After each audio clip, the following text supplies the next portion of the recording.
শেষ নয়, শুরু। একদিন সন্ধ্যাবেলা একটি ফাঁকা মাঠে বসে দুই বন্ধু রাহুল আর আরিয়ান নিজেদের ভবিষ্যৎ নিয়ে ভাবছিল। রাহুল হাল ছেড়ে দিতে চাইছিল, কিন্তু আরিয়ান তাকে থামিয়ে দিল।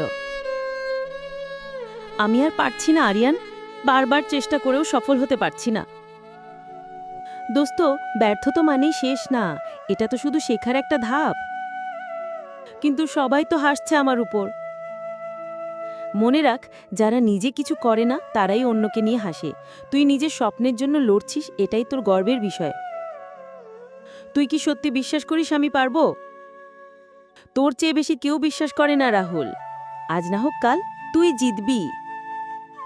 সেই দিন থেকেই রাহুল আবার নিজের স্বপ্ন পূরণের পথে নতুন করে যাত্রা শুরু করলো, কারণ কেউ একজন তার উপর বিশ্বাস রেখেছিল। বার্তা: নিজের উপর বিশ্বাস রাখো, কারণ বিশ্বাসই বদলে দিতে পারে তোমার পুরো জীবন।